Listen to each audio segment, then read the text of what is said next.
Bye-bye. I'm Chris Farrell from the All Things Good and Nerdy podcast, a wacky weekend morning show, part of the Gonna Geek Network, just like the show you're checking out right now. Shows on the network are individually owned, and the opinions expressed may not reflect others. Find other awesome geeky shows over at GonnaGeekNetwork.com. I'm SP from Legends of S.H.I.E.L.D., a show about the general Marvel comic universe, part of the Gonna Geek Network, just like the show you're checking out now. Shows on the network are individually owned, and opinions expressed may not reflect others. Find other hilarious and fun geeky shows at GonnaGeekNetwork.com. I'm Stephen John Drew from Better Podcasting, a podcast about podcasting, part of the Gonna Geek Network, just like the show you're checking out now. Shows on the network are individually owned, and opinions expressed may not reflect others. Find fantastic geeky shows at GonnaGeekNetwork.com. This is the official GonnaGeek.com show. Each week, we run down the latest news and happenings in the world of geek. These are your hosts for the show, Steven, Chris, and SP.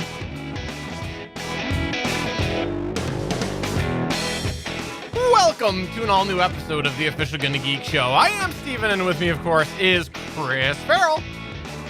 I'm just here for the lulz. He is here for the lulz, which will be brought to you today by the letter S and P. If that was an introduction to me, we need to redo my contract again. What? It's the letter S and P. It's two letters. You get the 2 for 1. You said his lulls were brought to you by the letters S and P. That is not me. That is the letters S and P. But you are going to provide said lulls.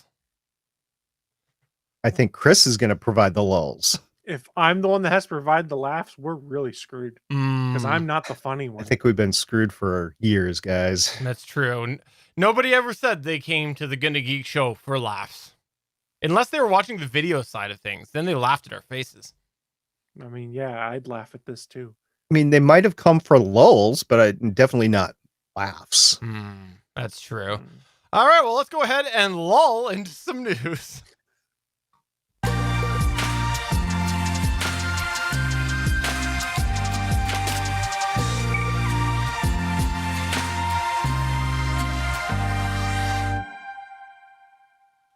Let's kick it all off today with some Apple news. We've said it before, and we'll probably say it about 1 billion more times between now and the end of this show. Mondays are the days that we record this show of the official Gonna Geek show. You can find us live on Mondays at 8:45 p.m. Eastern Time over at www.geeks.live. And we always talk about how crappy of a day it is to record because often there are tech events that come on the Tuesday. And that's what happened last week because there was a previously announced Apple event last Tuesday, and they announced a bunch of things. So let's just go ahead here and run down some of the things that they ended up covering. Let's start off with the iPad Pro. New iPod Pro coming on out with the M1 chip, unsurprisingly. You also had an iMac, also with an M1 chip. But if you've ever said to yourself, Steven, I really want an iMac, but the silver, it's just not for me. Well, you're in luck because it is now available in the blue, in the green, in the pink, in the silver, in the yellow, orange, and purple too. And Joseph and the Amazing Technicolor Dreamcoat or some song like that. Yes, they are going back to the roots of a bunch of different colors for the iMac. You also got more colors in the way of the iPhone. They are now releasing, partway through the cycle, iPhone 12 and iPhone 12 mini coming in purple. And you had Apple Podcast announcement where they're getting in on the subscription game. So you're going to see a bit of a shakeup in the Apple Podcast side of things. If you use Apple Podcasts on your Apple device, yeah, you can check out the Better Podcasting live chat number 30 if you want to hear SP and I muse a little bit about that. And one of the most exciting ones that I was excited to hear about was the AirTag tracking. These are starting at $29. They are trackers for individual devices. If you've ever seen little trackers before, you'll know this is not a new concept. Having a tracker that is smart, that if you lose something, it will be trackable. And not only that, if you lose it, using all of the different devices and things that are out there, who have enabled this feature, they can possibly find it. So if somebody's walking by your device and it signals that it's in lost mode, it will report back to you that it was lost. Now, that's not a new concept either. Lots of trackers have had that. But what I really thought about this was that it's about time that someone came in and said the current offerings of trackers is not good enough, because Apple has gone and outdone the other trackers. They are offering very precision finding features in there. So when you do lose something and it says you have lost it at 4th and 32nd Street, you can go there and not walk around a huge, large area trying to find it. No, it will actually tell you, go this direction this far. It's a lot more precise than a lot of the Bluetooth trackers that are out there. And so I got to say, way to go, Apple, on this. I think this is a thing that this market has been around for a while, but has become very stagnant with what has been developed going forward. They're just basically dealing with ranges at this point, and Apple's coming in to try to shake that up. And those were the main things before. I think we'll talk about another one in a minute there, but let's start with that bucket of Apple releases there. What do you guys think about that, from the iPad Pro right through to the Air Tracker, before we get to the last thing I want to mention? Let's start with you, Chris. iPad Pro with an M1 chip in it. Okay, that's great. It doesn't. You're kind of just fracturing the use between people who would buy a laptop with the M1 or an iPad with the M1. Okay, that's all well and good. I don't have any use case for it. I already have a laptop with an M1 chip in it. I'm sure people are using an iPad for pro reasons, can spin a reason why it might be helpful. Maybe it makes it so you can do Final Cut Pro or iMovie on there more efficiently than on the what are we up to, 14 or 16X chip that's in there. I do want to say this. I was kind of excited to see how they would refresh the iMac. And then I saw the refresh of the iMac and I went, oh, this is lazy. We made them different colors. We made them thinner because your desktop needs to be super thin. And we left the bezels and the giant chin around the screen. Yeah. On the screen. Why? Because Why? they probably needed the physical space for the electronics. But here's the thing. There's better ways to do it. And I'm going to sound like a Microsoft shill here. Let me sound like it. Have you seen the Surface Studio display that they have with the PC parts? Yes, I definitely did. Spelled Microsoft Surface Studio as I Google it. So for those who aren't aware, the Surface Studio is something like a 30-inch display that's on like an arm, and at the base of the arm is all of the PC components, and it's a touch screen and all of that. So they basically made a giant display that's near bezel-less that you can move up and down. You can put almost flat on the table to do drawing or CAD work and things like that. And that is what you expect out of these cool displays that are really tiny that just hang off of a PC box at the bottom or something like that. I don't know what Mac is doing here. They're just kind of sticking to, well, this looks like what the old iMac looked like, and now we don't have to figure out a better way to engineer it. We just make it thinner and jam everything in roughly the same places. I don't care for it. I don't really care about the colors on it. That's great. Maybe that's someone's cup of tea. I don't really want a yellow computer or a blue computer, or any of that stuff. I didn't want them back in the day when they were doing that on the old iMacs, back when they were the plastic ones. I always said, if I'm getting a computer, it's either going to be, in this case, the silver color or the black color. That's what I want. I'm just really disappointed that the iMac feels like such a lazy evolution. You didn't go out and buy an E-machines back when their original iMacs were out? I mean, you're not wrong on that either. It's just Apple has, in the past, always pushed the envelope on design and things like that. Like the Apple Cube back in the day. That was the Cube cooled professional PC. It was super weird, but it was different. And we don't see this different but cool stuff anymore. Like the Apple Pro that was in that tube, that was interesting, but it wasn't practical. I want to see them go back to making cool, weird crap again, for lack of a better thing. And I agree with what Suncast is saying in the chat room right now.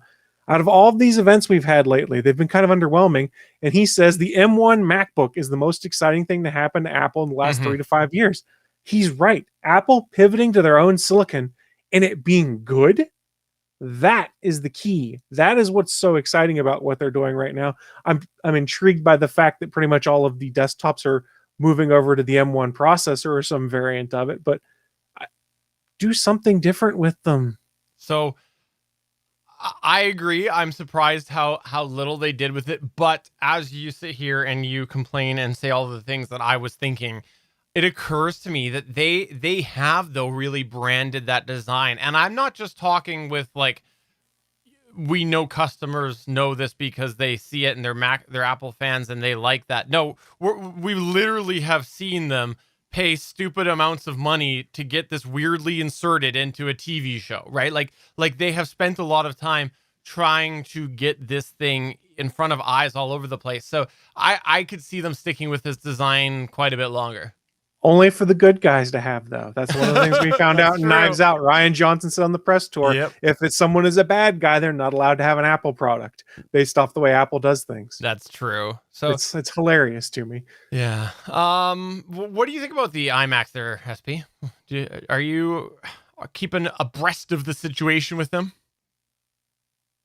Yeah, I've heard of the iMacs, and I saw the announcement of the different colors, and it really just didn't do anything for me. What this will do something for is maybe a scholastic environment where you have kids that like shiny, colorful things and that sort of thing. And to be honest, Macs have always catered more towards the artistic side of things. So you put it in a school where you're supposed to be creative. I think that's pretty cool. The thing that really got me out of this announcement was the iPad Pro. I think we've talked about it before on the podcast that I am interested in moving up to an iPad Pro. I've got an iPad mini 4th generation right now. Allegedly, the 6th generation is coming up. The iPad mini 4 is getting a little long in the tooth. So I would like to go to a bigger screen. I would like specifically now with that M1 chip brings a lot of computing horsepower to the iPad Pro. And even though it's more like a laptop when you think of it in those terms, I will be using it as a tablet. And to have that chip in a tablet, oh my gosh, the things that I can possibly do for podcast or video creation on it are pretty cool. Now, to be honest with you, I just want to use it for a bigger iPad, but I have a sense that I'm going to have it for a few years, 3 or 4 years, and have something that I could do more with eventually, I think would be great. So I am definitely looking at this iPad Pro and shh, my mom is here right now in the house. Mother's Day is coming up. She needs a new iPad. It will probably be this. Good luck finding one. Yeah. I have to say 2 things. I just want to quickly bounce off what you just said. With the iPad Pro, I think this finally answers the question of the confusion of last year when they brought the revisions into the iPad Air, and where we were kind of talked about on the show. We were like, oh, what's the divide here between the Pro and the Air? Like there was a lot of blurred lines. And now we see what they've done is they go, okay, the Pro is going to have the M1 chip in it. So that makes a lot of sense now what they've done with that. As for the colors, I feel like I'm coming to Apple's defense here. I totally disagree with the whole scholastic comment that you made. I actually think we have, on the consumer cycle, gone back in the circle to consumers just general at home wanting style and flavor in their electronics. And I think that this is going to appeal to a lot of iMac users that may have thought, I'll see what comes out. Maybe I'll upgrade. Maybe I'll wait another generation. I think this will buy a lot of them into actually upgrading based off the colors alone. It's going to look real cool on a lot of YouTubers' sets, basically, is what it's going to come down to. Because they'll make sure they're seen. I don't think anything that Apple has in its inventory, to me, is worth upgrading unless it's like 3 or 4 years into the future, because the stuff that they make now is very versatile for a few years. Now, the M1 chip was revolutionary. Yeah. I will grant you that. But if you have something that's a couple years old, like my youngest daughter, we bought her an iMac Air or a MacBook Air before she went off to school. And I think she's fine with that. Of course, she's not doing anything that's heavy computational. She's a nursing student. So I think she's fine with that. But if a couple years goes by and she needs another one, yeah, get the M1, M2, M3, whatever the chip is going to be in a couple years. And it's going to be a leapfrog above that. Yeah. And guys, I rode that iPhone 8 Plus into the ground basically for Yeah, me you did. I went with this. Well, my dad is also in the house right now. He now has that phone because it can pair with his Apple Watch 6. So it is still in use today. It is still being used. Well, the last thing that I think we got to give a shout out to right now, it's finally here. It's a while overdue, but yes, the Apple TV 4K has been announced, a new version. So if you've been waiting for a new Apple TV to come out with upgraded chipset and most importantly, a redesigned remote, which I think they've made the improvements. Time will tell once the masses get their hands on it. But the remote was one of the biggest downsides, the biggest downfalls, I should say, of the last generation. They have acknowledged it, basically, by redesigning it. So it's similar but different, and it looks like it's going to solve the problem. Times will tell. Chris Farrell, I know that you hated that remote. Oh, I used it for like a day when I got my Apple TV, and the charge is dead on it, and it's sitting on a shelf somewhere, and I'm using my Logitech Harmony, which I won't be able to use forever at this point in time, to control all that stuff. But the nice thing with this new remote for the Apple TV is that, from what I have read, and admittedly it wasn't much because I haven't followed a ton of the Apple event, it is backwards compatible with this current gen of Apple TVs. So you could theoretically decide to drop, what is it, $50 they're probably going to charge for it, to use that remote with your current Apple TV. Now, the trade-off is, I think they said there's no accelerometer in the new remotes. So if you were using it for motion gaming or something like that through Apple Arcade, then you're kind of SOL there. But I wasn't using Apple Arcade, so I don't really care. And when my Logitech Harmonies bite the dust, it might be time to replace the original remote with one of these new ones. That's the most exciting thing about it. I don't really care about the refresh specs or anything. It still plays TV how I want it to, and I think it does a new HDR codec. That's really the main difference. Yeah, I couldn't find the selling feature in the equipment myself when I was looking at this compared to the previous Apple TV, because they called it Apple TV 4K, the previous version, didn't they? Well, there were two. The last generation had Apple TV and Apple TV 4K that came out. Yeah. And they both looked the same. Just the difference was minor spec wise, and the fact that the 4K ones put out a 4K picture, and there were two storage tiers for it. And then this one is the new version, which is just also called the Apple TV 4K.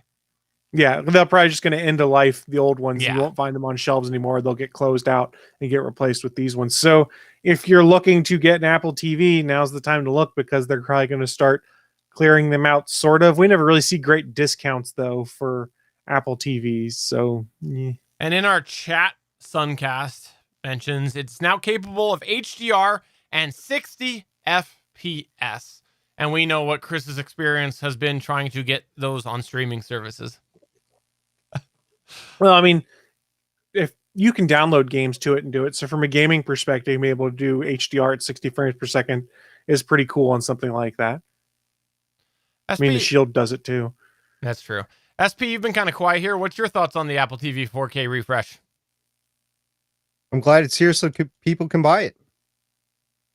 Moving on with the next news point here. Looks like CD Projekt has refunded people. Right. So a while back, we talked about CD Projekt Red and the game Cyberpunk 2077 that had come out. There were a lot of expectations on it. A lot of people, including myself, were very hyped up for it. I did buy it, play it at launch, and I'll be honest, I haven't really picked it up since I beat the game. I'm waiting for some more bug fixes in DLC to drop. But it was very glitchy and buggy. And I think I talked about it on this show, that if you were playing on an original Xbox One or a PS4 baseline model, there were a lot of problems with the game. So many problems, in fact, that at one point in time, and to this day it still is in effect, Sony delisted it from the PlayStation online store. So you can't buy digital copies direct through Sony. When this was all going on, CD Projekt Red had made a point of saying, hey, we're going to try and make this right. You can return the games, and if the retailer through which you purchased the game will not accept your return, we're putting up an online portal. And through this online portal, you'll be able to return the game through us, because some people had bought digital copies and there were no refunds given. I think Microsoft changed their policies, and so did Sony for a short time in regards to this game. So when this came out, a lot of people went, oh, I wonder how many refunds they're actually going to give out. And we did find out during CD Projekt Red was doing some of their typical end of quarter, or not end of quarter, but updates on financials and things like that. And CFO Peter oh wow, I'm going to screw this up. Nalubowitz, excuse me. I'm so glad you're trying to say it. Nalubowitz, I think is Wow. what it is, shared details on the situation on earnings calls with investors, where they said CD Projekt Red's Cyberpunk 2077 has sold 13.7 million copies. That's a respectable number. The developer only issued 30,000 refunds through their online portal, which is interesting considering how troubled the game was.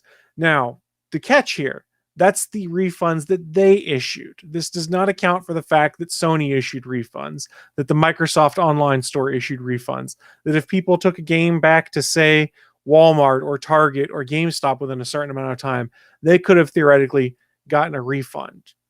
It is interesting, though, that that number is that small, because based off of the outcry there was around this game, I expected more. The game isn't bad. It's not what they promised it to be, for lack of a better term, and there's some really dumb bugs in there, and they've been patching out a lot of those bugs, and by all accounts, they're about ready to start working on the free DLC. So I'm intrigued, and what was really interesting as we went through this earnings call is CD Projekt Red got hacked to deal with hackers that delayed the release of some of these patches. The company was profitable in 2020, taking in over $560 million in revenue.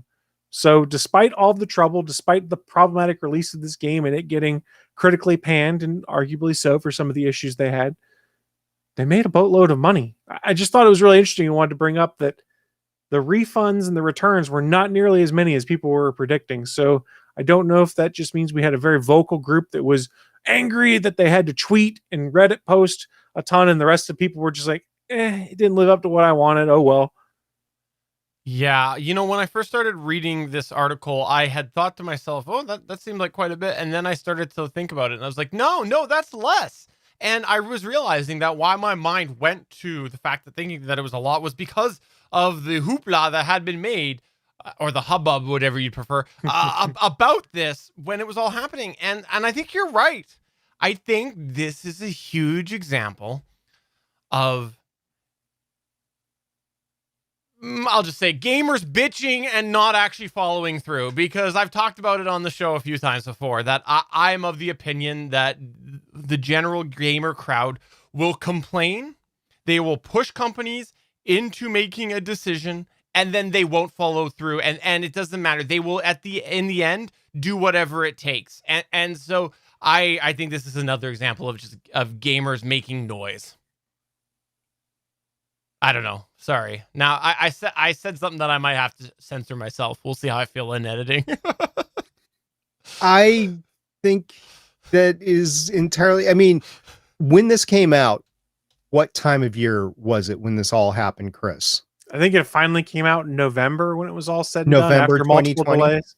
Yeah, November 2020. Okay, right in the heart of the end of all the shutdowns and everything. So people really didn't have anything else to do but complain about stuff. They might want to think about that contributing to the factor as well. I mean, this game, it is fair to say that it is not what was promised and was troublesome. I just think there's a lot more folks that were like, I'll wait it out and see what comes down the line. And the people that were so angry had their opportunity, could have gotten their money back, and seems like the company still made money. So hopefully they continue to push out the free DLC they had planned, at least, before then deciding what they want to do in this world. Because whether you liked the game, the promise is there for it to be a really cool, in-depth, engrossing world. The world they built is really fun. It's just the gameplay wasn't always what you expected it to be based off of how they had hyped it. Well, I look forward to you demanding your refund many months later. Yes, that sounds like something rational that I would do. I don't know. I just thought it might make a good segment on the show. Will you walk us through your demanding of refunds so that they can go up to 30,001 refunds? So you want me to be the male version of a Karen? Yes, I do. Moving on to the next news point here. What? There's Moxygen? Mars Oxygen? Yeah, NASA's been really cute about all the stuff that Percy has been doing. And Percy's the newest rover, which we covered that launched last year and ended up on Mars in February. And Perseverance is the rover, we call her Percy, has been just steadily racking up just huge milestones. And the latest was actually creating oxygen on Mars. There's a lot of reasons why, and there's really pretty cool how they did it. So let's just talk about it, right? The growing list of firsts for Perseverance, NASA's newest six-wheeled robot on the Martian surface, includes converting some of the red planet's thin carbon dioxide-rich atmosphere into oxygen. A toaster-sized experiment instrument aboard Percy called the Mars Oxygen In Situ Resource Utilization Experiment, also known as MOXIE, MOXIE, accomplished the task. The test took place on April 20th, which was the 60th Martian day, or SOL, as they call it for those that watch The Martian, since the mission landed February 18th. MOXIE is an exploration technology investigation and is sponsored by NASA's Space Technology Mission Directorate, STMD, and Human Exploration of Operations Missions Directorate. In this first operation, MOXIE's oxygen production was quite modest, about 5 grams, which is equivalent to about 10 minutes worth of breathable oxygen for an astronaut. MOXIE is designed to generate up to 10 grams of oxygen per hour, so basically 2 astronauts worth every hour. Mars' atmosphere is 96% carbon dioxide, and MOXIE works by separating the oxygen atoms from carbon dioxide molecules, which are made up of 1 carbon atom and 2 oxygen atoms. A waste product called carbon monoxide, for those that are aware of carbon monoxide poisoning, there it is, carbon monoxide, is emitted into the Martian atmosphere. The conversion process requires high levels of heat to reach a temperature of approximately 1,470 degrees Fahrenheit, or about 800 degrees Celsius for you living in Canada. It doesn't matter, it's still very hot. To accommodate this, the MOXIE unit is made with heat-tolerant materials. These include 3D printed nickel alloy parts, which heat and cool the gases flowing through it, and a lightweight aerogel that helps hold the heat. A thin gold coating on the outside of MOXIE reflects infrared heat, keeping it from radiating outward and potentially damaging other parts of Percy. So guys, we made oxygen on Mars. We have our oxygen generator, which was referred to in The Martian, and we're ready to go now to produce oxygen for more people on Mars. Now, I would think you'd want to scale up this production capability for more people on Mars, but this could, if you use it, could last a person twice as long as it actually works. So what SP is saying here is they scienced the S out of it on Mars right now. It did indeed. Now, interestingly enough, reading into MOXIE, they can make oxygen not only from the atmosphere, but from regolith, which is the rocks and stuff that you just pick up from the ground. Now, they haven't done that yet. Apparently, the oxygen that they created was from the carbon dioxide in the atmosphere, but I think, you can make it from rocks, you can make it from the air, maybe you can make it from water. When you get that, it's going to be fun on Mars. So this is all leading up to making it so that somebody could actually live on Mars. Maybe not on the surface, but live on Mars. I have to say, I got a little lost as you were going through this, because when you started to talk about MOXIE's oxygen production, you mentioned that it was about 5 grams equivalent to 10 minutes. And I just can't understand what 5 grams is. You didn't relate it to anything. And I've been trying to figure out what is 5 grams in relation to like a Cybertruck. I don't know. So 5 grams is equivalent. Did you watch The Mandalorian? Yes. So the little ball that Baby Yoda, or Grogu, depending on how you want to view it, that he keeps on wanting to play with on the Razor Crest, that's 5 grams. But what about in relation to a Cybertruck? And it's probably the same amount as the turn signal on the Cybertruck. Yeah, it weighs the turn signal stop. All right, perfect. Thank you. No, this is cool. I really like this, and I really like the advances that we are seeing on the Martian surface. Well, let's go on and move on to guacamole. That's right. There's Google Guac. If you didn't know this, Google is getting into the guacamole game. Does it come with chips? It does. If you didn't know this, Google has gotten out of all their other endeavors and they are now exclusively selling guacamole. No, that's not true. There was an odd feature that showed up in. Wait a minute. Is it made in New York? Yes, it is. Okay. An odd feature showed up in the Google app for some users this past weekend called, quote, guacamole. SP, if you are thinking that this is just your time now to switch to Android because you're finally able to get that long-standing request taken care of to be able to activate your voice assistant by saying the keyword guacamole, well, stick with your iPhone because that's not what this does. Guacamole. Oh, that's good because I know a lot of people's safe word is guacamole. So if they start saying guacamole, then their assistant would start coming out. That's a lot of syllables for a safe word. You know what? If you can't get it out, apparently you don't need to be saved. That's what it is. Sometimes I imagine it'd be difficult to talk in some of those situations. So why would you want that many syllables? I don't know. I have to ask someone like SP. I mean, see, it's not very easy to do. You wanted the lulz. I'm bringing the lulz. I think you have a little practice doing that. How would you? Guacamole. It's still a lot of syllables. I think we killed Steven. Steven, do you need to yell guacamole? I'll stop. All right. If you can't yell guacamole, yell Armageddon. Google guacamole. That's not any better. Guacamole is a feature that showed up for some Android users this past weekend. And what it is it basically allows you to disable certain things by just responding to your phone if you enable guacamole. Specifically at this time, it's allowing you to stop alarms or timers simply by saying stop. As well, you can answer calls or decline calls just by saying answer call or decline call. This is without having to do what you would say right now, which is the trigger word of Hey G, which you need to put the Google in there. So if you are one of the people who have this on there, you can enable guacamole mode and answer these limited functions by simply responding. Apparently makes it a little bit easier. Now, if this sounds like this is familiar, that might be because this has been on many Google smart devices for a little while, including smart speakers and smart displays on the English models. So you've been able to enable something like this on those.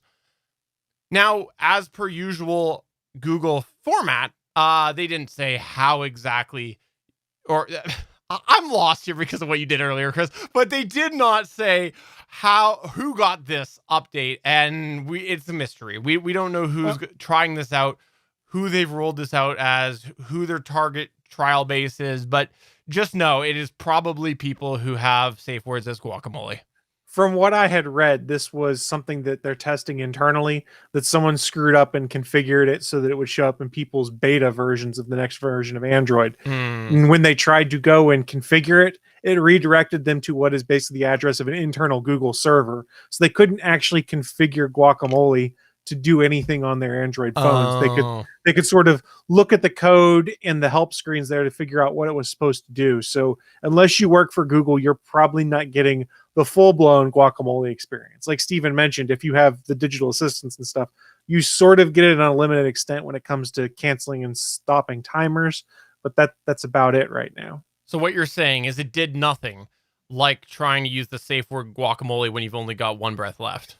Correct. So let's say in our hypothetical situation here, Steven had seen the guacamole settings turn on his phone. When he tried to configure it, it would have brought up a website that he couldn't load because it's internal to the Google network.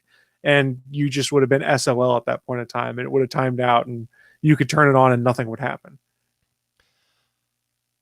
I regret doing this news story. SP, is there anything you want to talk about before we go on to a 20-year late fee? Yes. Is this guacamole served hot or cold? Well, I mean, if you're having it as chips and dip, I presume it to be a cold guac.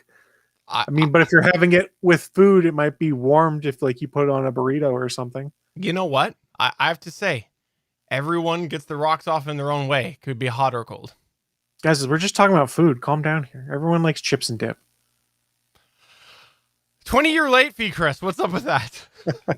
So this was an interesting story that I wanted to bring up when I happened upon it. I think it was on Gizmodo is where I saw the story. Well, let's travel back in time. And I think most of the people in this chat room are probably old enough to remember the days of going to Blockbuster Video or Hollywood Video, where they'd always remind you, if you don't return this in 3 to 5 days, whatever the period was, we're going to start charging you late fees. And eventually you'll just have to replace the video. And if we can't find you to do that, we will pursue you through court actions, things like that. This is something that actually used to happen, folks. If you don't remember the VHS days, yeah, you would rent a tape and then you'd be on the hook to make sure that A, you were kind and rewound because they'd charge you a fee for that, and B, that you returned it on time. Otherwise, the late fees would become ridiculous and potentially they'd get the police involved. Now, it was pretty interesting. One of the things that Blockbuster did in the early 2000s was get rid of late fees for a while. But sadly, the person we're talking about here did not rent from a Blockbuster Video. So let's get into the meat and potatoes of this story. In 1999, an Oklahoma woman rented a VHS tape of the then hit sitcom Sabrina the Teenage Witch. Let's fast forward 2 decades later. That VHS rental has come back to haunt her after it was failed to be returned and ended up branding her record with a felony embezzlement charge. Yeah, they're not joking around when it comes to stealing tapes. So Carol McBride is the woman in question. She lives in Texas now. She first learned about these charges after heading to a local DMV to change her name on her driver's license after getting married. She explained to KOKH, a local Fox News affiliate, that the DMV alerted her about an issue she had in her home state. Charges accusing her of felony embezzlement of rented property back in the year 2000. She would go on to later tell the station that she had no clue what they were talking about. She didn't remember renting the tape whatsoever. KOKH did get court records that showed the VHS tape was rented at a video rental spot in Norman, Oklahoma, that has been shut down since 2008. At the time, prosecutors claimed that she, quote, willfully, unlawfully, and feloniously embezzled the tape, and that she didn't return the VHS after the 10-day deadline that was in her rental agreement. According to the docket, the tape was at that time worth $60. Yeah, guys, VHS tapes were expensive back in the day. So back in 2000, I don't think the VHS tape was actually $60, but I think they had to buy a special commercial version of the tape. Yes. So The you could license probably associated with it too. When right. purchasing. So if you would have bought the same movie, it wouldn't have been $60. It might have been $30, but it wasn't going to be $60. If it Who was would've- commercially available, because it may not have been. And who would dispute $60 for Sabrina the Teenage Witch? It's a fine piece of television history. You know, Melissa Joan Hart actually commented on this on social media, which was kind of funny. I don't remember what she said. But here's where this story gets even more fun. The cruel twist of fate. McBride probably didn't even wasn't even the person that rented the video, it turns out. She explained to KOKH that the likely culprit was a man she was living with at the time, and his 2 daughters checked it out and rented it under her account. You know what? That's the excuse that I used when I was charged with embezzlement. It was my wife. That's what I used.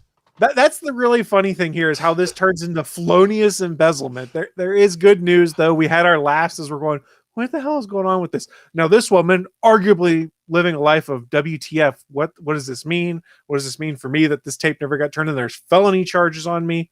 Well, there is a happy ending. The court where McBride's case was initially filed was ordered to drop the charges and expunge her record as of last Friday. So her record is in the clear for a tape that she never rented. That, you know, instead of just coming after her for $60, they filed felonious embezzlement charges. There's a lot of laughs here, but I read the full story, and I read the story before this ending came apparent, by the way. And she was wondering how many jobs, because she was working like 2 or 3 jobs at the time, how many jobs was I turned away from because there was a possible felony on my record. I mean, she's like, oh my gosh, this is so affecting of not only my life, but anybody else who's been in this situation. And at the time that I read this story, like multiple lawyers wouldn't even take the case for her. So I'm glad that she got this fixed, because this is just outrageous. And I'm just wondering how many other people out there are like this, especially with VHS rental things. We just had our last thing closed just a few months ago here. It was a Family Dollar or a Family Video. That's what the store was called here. They also sold other things, but the Family Video store just closed finally. And I can't imagine being taken to court over a DVD or a VHS tape in this day and age in 2021. That's outrageous. I'm so glad she got this fixed. I hope it establishes a precedent for other people that would be impacted in a similar manner. Suncast is asking, how was she not informed in the chat room? From what I recall, and the couple different articles I read on this, is that they were sending these notifications to an old address that she hadn't lived at in years. So basically all it was is charges were filed and she didn't find out until someone ran her stuff and said, hey, there's this charge on you, and went, wait, what the hell's happening here? So she didn't know. And the scary thing, like SP said, is what employment opportunities or things like that did she potentially miss out on because she had a felony charge for something that, you know, she didn't do and wasn't even aware of to try and clear up. That potentially could have been 20 years of different jobs that could have changed the way her life's been lived. Yeah, it's crazy actually to think back to the mindset that was the rental business back then. And like this does, thinking of it through the lenses of 2021, this seems absurd. But when you think back to how it was back then, it was not absurd for rental companies to go to extreme lengths over $60. Like, yeah. I mean, that's part of why they did it. They put the fear of God in people that if you took their tape or you didn't return it, that they'd come after you hard. I mean, video companies did not screw around, especially some of the smaller ones, because the cost for them to buy those tapes was very high, especially earlier on when it came to VHS rentals. I was watching a really cool documentary I saw on YouTube about the history of like rental stores and things like that. And it might have been also the last Blockbuster documentary that's on Netflix I watched about this also. These tapes aren't cheap. And for some of these smaller locations, it was cost prohibitive to buy more than one or two of these big blockbusters. And that's why Blockbuster Video succeeded, because they could just throw tons of cash down and say, yeah, we have 75 copies of the Star Wars Special Edition when it came out. So you don't have to worry about not being able to find one. Well, hopefully at some point, I'll pay my late fee for my VHS. I still got that outstanding somewhere. What tape was it, Steven? I can't talk about that on here. It involved a safe word. Guacamole. Banana. All right, let's go on to our next news point here, our last one of the night, which was a really, really, I gotta say, exciting moment in space history that unfortunately didn't get the love that it deserved. Go ahead, SP. Yeah, I guess a lot of people didn't realize the momentous moment that happened this past week when SpaceX launched another 4 astronauts to the International Space Station. They nailed the landing of the core first stage, by the way, and it turned out it was the first reused crewed launch system since 2011 when the Space Shuttle Atlantis took its last flight in July.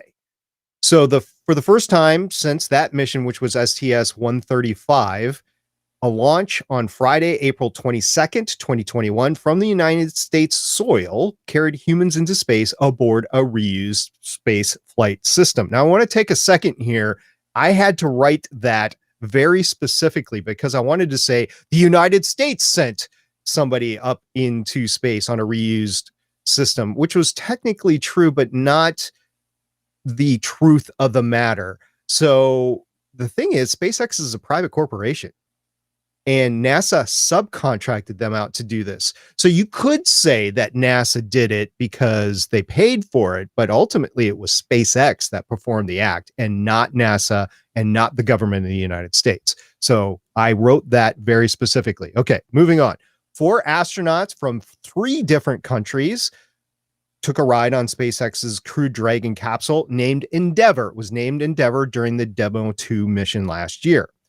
Endeavour was first used in that mission in May of 2020. The launch also featured a reused Falcon 9 first stage booster that was used in the SpaceX Crew 1 mission in November of 2020. Now, when the Crew 2 mission finally reached the ISS on Saturday, both SpaceX Crew 1 Dragon capsule named Resilience and the Crew 2 Endeavour were docked, bringing the ISS population to 11. Of those 11, 8 had been launched to the ISS using the same Falcon 9 first stage. I want to say that again. They were both launched, both capsules were launched using the same rocket. Now, the space shuttle and the solid booster rockets were reusable, but the solid rocket booster casings were recovered from the ocean, towed back to the Kennedy Space Center, disassembled, refurbished, and reloaded with solid propellant. That disassembled part really got to me every time. Now, the space shuttle itself required 125 days in the orbital processing facility before each launch, which leads to the estimated costs. Falcon 9 has an estimated cost of $1,500 per kilogram into low Earth orbit, whereas the space shuttle was estimated at $65,400 per kilogram into low Earth orbit. So with Crew 1 and Crew 2 using the same Falcon 9 booster that brought them up at a much, much reduced price, guys, we are in the start of a revolutionary space era where SpaceX can reuse its stuff at a much lower cost than the space shuttle. Each booster for the Falcon 9 is rated up to 10 launches for crewed launches. The boosters on the space shuttle were rated at 20. So you can say, well, the boosters got twice the use out of them, but the Falcon 9 booster does not have to be disassembled on every use, where the space shuttle solid rocket boosters were. Plus, the rocket engines on the space shuttle itself had to be completely serviced in that 125-day turnaround. And I know there is some servicing that is going on with the Falcon 9 system, with the Dragon capsule, but it is paling in comparison to what happened with the space shuttle. This was a huge step forward in crewed space and manned space, whatever you want to call human space travel of this launch this past week. It meant more than more people really realized. I agree. And let's just recap what you said there, which was that they went up with Demo 2's capsule, basically. That was the thing that we did a live stream, we gushed about, because it was like the big first private space human space mission, right? And like you said, it used the booster. Now let's look at the dates of these. So you had Demo 2, Demo 2, which went up August 2020. May 2020 came down August 2020. Yes. Crew 1 went up November 20th and it's still there. And now you had this one, which was April 23rd. Like, how insane is that? That all of this has happened in such a short period, with this multiple pieces of equipment being used multiple times. And look at where we were a year ago worldwide with one thing going up, basically, from one agency. Like what? Once a year sort of thing? Twice a year? maybe 3 times a year, but it wasn't a reusable system. But still, it's like all of this in a short time with the same equipment. It's insane. It's crazy. Modern progress is crazy, guys. And I think that these launches could have happened more rapidly in succession had those capsules not stayed at the International Space Station for so long. I mean, they're up there for months at a time before they come back down. So is the Soyuz, so is the Progress, which is the cargo carrier that had been going up for the Russians. The U.S. has cargo going up as well. Dragon, actually, there's a cargo version of Dragon that goes up. So the fact that the crewed capsules stay up there for so much longer means that the launches didn't happen as rapidly. As SpaceX develops more Dragon crewed capsules, they're going to be able to launch people into space more rapidly. I'll have to take a look at how many they have planned in production. I know it's a few more. I want to say a handful more that they want to have laying around, basically, to go up to the International Space Station or to ferry anybody into low Earth orbit. Like you could launch a Starship and then dock with a Dragon capsule in order to put people in the Starship and to have more fuel on board the Starship on launch so that you could do translunar launch injection basically, or something like that. And also, this is just another SpaceX story, is Elon Musk came out and said, look, we're ready to rock. We can land somebody in 2024 if NASA really wants to do it. We're ready to go for that. Now, we'll see. They're still having issues with SN15. We could talk about that at another time. But Elon is pretty confident that he can make it happen. So we're just a few years away from going beyond low Earth orbit. No astronaut has been beyond low Earth orbit since the last Apollo mission, Apollo 16, I believe it was. From an actual docking perspective, I know we saw the video and whatnot, but what docking port are they using, or whatever the term is, to go into the International Space Station? Yeah, because it's all, there's like the Demo 2. Sorry, I'm getting the names wrong. Yeah, the Demo 2 and the Crew 1 used the same docking port, and now that's tied up, right? So. Oh, there was a whole big shuffle back and forth. There's a main docking port that they receive first capsules for the first time. Doesn't matter what it is. They just come in the same capsule. I think it's to reduce unloading when they go in there. But they transfer the capsules to other ports throughout or docking ports throughout the space station. Oh, it could be that could be a balancing issue as well. For the center of gravity as it's doing orbital corrections so that the thruster and rockets can get the whole thing going in the same direction at the same time without using too much fuel. So there are reasons that they move stuff around when they're in orbit, but they did have to move Crew 2 so Crew 1 could dock where Crew 2 was docked. Or excuse me, they had to move Crew 1 so Crew 2 could go. I'm getting kind of mixed up because Crew 2 has actually got the first capsule and Crew 1 has the second capsule. So in my mind, I was getting Resilience and Endeavor mixed up. Yeah. That's funny to think about. This is cool. Really excited. Exciting news. I did not stay up to watch this. It was too early for my liking. But I did watch the replays. And by replays, I mean, I pulled it up on YouTube and pressed play. Yeah, exactly. It did the same thing. It was a great launch to watch. I actually had the opportunity to watch it live because I was getting up and getting ready for work. So I put it on while I was getting ready to go. And I actually did not leave the house until the rocket went up, and I got into work. I got in a few minutes late and they're like, "Oh, SP. So watch the launch?" I said, "Yeah." They're like, "Okay, it's fine." I was like, "Yes." Well, thank you for talking to us about that.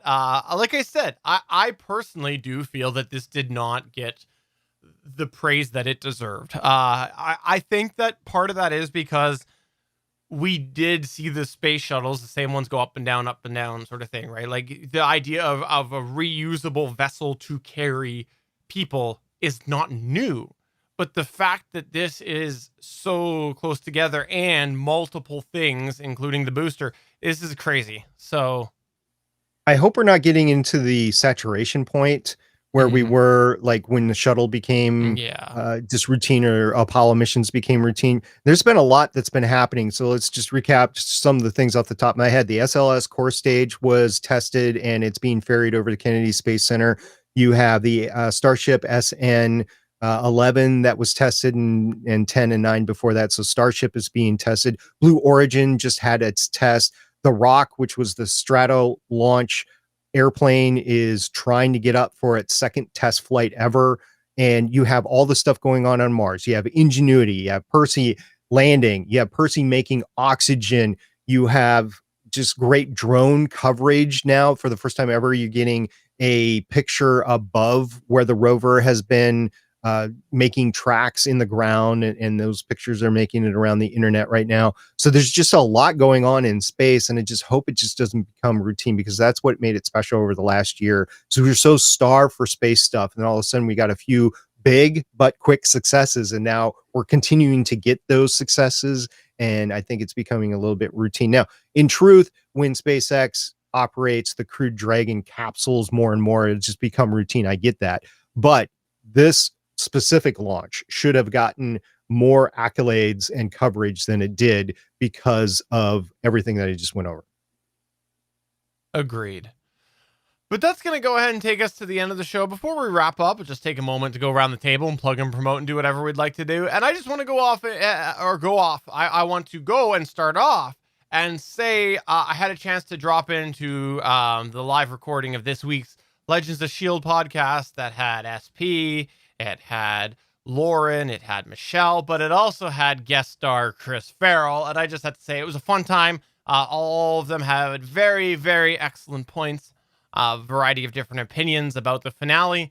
And while I did not have the same level of passion that the four of them seemed to, I did enjoy feeling their passion through the podcast. So I wanted to give a shout out to that. Drop the star off of that. Just guessed. Not a star. Not a star.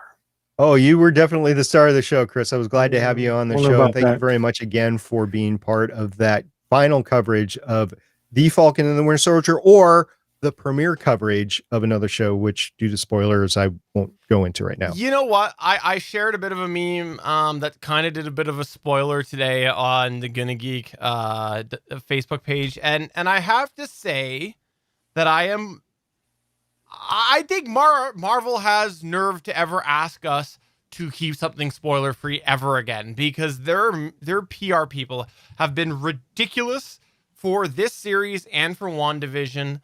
They seriously went out and put all sorts of things from the finale like a day later on Facebook. Today they had a ton of big spoilers, and they did this the whole duration of WandaVision and Falcon and the Winter Soldier, where they just didn't restrain themselves. So I think there is a case right now to go and spoil it, but I won't. So there's a difference between a streaming television show and spoiling Endgame, where not everyone can go to a theater immediately. I mean, streaming television series, if you can put it off a day or two, which is what they've tended to do, most people who are going to watch it have probably watched it by then. Mm-hmm. I just didn't want to spoil it because I remember what my emotions were when I saw it, and I would want another person to be able to experience those emotions as well, which is why I steered away from saying it. I mean, we all know what I'm talking about. Yeah, I know. I just didn't want to say it. Why do you have such a problem pointing out that Red Skull comes back? Oh, sorry. Go ahead and plug and promote and do whatever you'd like to do, SP. I was actually wonderfully asked to return to Mercury Theater podcast. The new episode is out. I had a very small part. I had a voiceover in a very fun commercial. It was great. So the episode is called Room 707 and is on Mercury Theater podcast. And if you want to laugh, definitely hear that. I won't give any of it away for anybody that wants to hear me again on a commercial. Chris, is there a commercial that you would like to plug or promote? Maybe something about guacamole.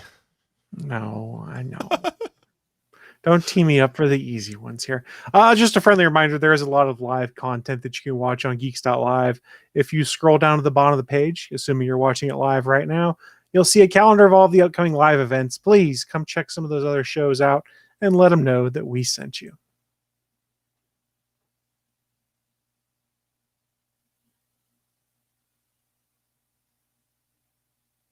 Sorry, I was testing the stream. Seems fine here. All right. Let me write down that edit point. Just keep on Chris. It's better that way.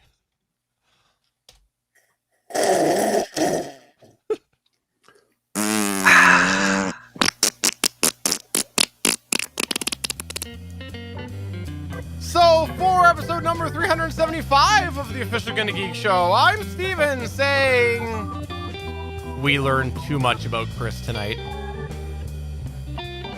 I'm Chris. I'm officially sponsored by Taco Bell now. I'm SP. Guacamole! Guacamole! Guacamole! Oh, I'm sorry. You want some guacamole, Steven?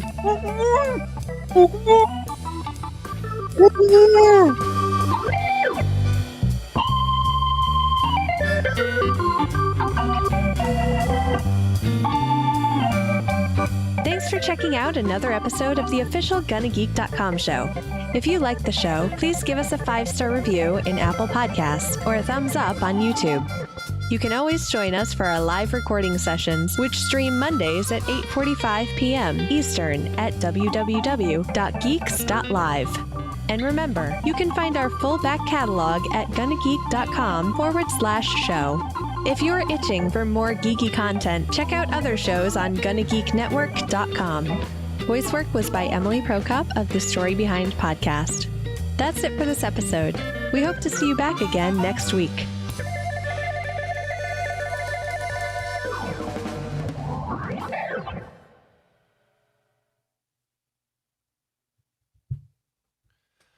All right, thanks everybody for coming on by another episode of the Official Gonna Geek Show. We hope you had a fun time. Tomorrow there'll be another episode of the Better Podcasting. Come for our 250th episode tomorrow. On Sunday there will be another All Things Good and Nerdy and Legends of Shield. And what are you guys covering on Legends of Shield? Since you don't have any new episodes for the first time in many weeks.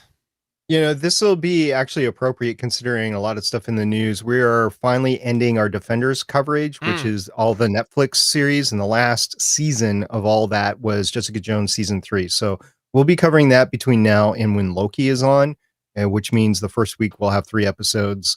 There will be some weeks with 2 episodes, but we're going to have it done before Loki comes back. And then I don't know what we're going to do after Loki. I think we have some ideas, but then we are truly caught up on everything Marvel TV related after Loki, and it's taking us until now. It's really fun because we started the podcast in 2013, and we're finally getting to the point where we're caught up with everything. We weren't always caught up with everything. Yeah, that'll be interesting to see what you end up doing at that point. But Loki's how many episodes? I think it's another short run series. I think it's 6 or 8. episodes. I think. Yeah. By the way, I just want to say thank you to everybody that's still in the live chat. You might have, thank you first of all for being on the live chat, but also I want to say thank you to anybody that has voted on the poll that we put up on the Twitter sphere about what news story I was going to cover. And I was just going to cover one. We ended up going through an all news story, but by the grand majority, that is why you got the Moxie news tonight, is because everybody wanted to hear about Moxie. So that's what we did. All right. Well, thanks, and have yourself a wonderful evening. And if you would like to chat with us when we're not recording this, come to GonnaGeek.com/Discord. We got a lot of great people in there. You can talk about what we talk about in this show, and you can talk about other geeky things. We would highly recommend you don't talk about this show. Have a good night. Guacamole.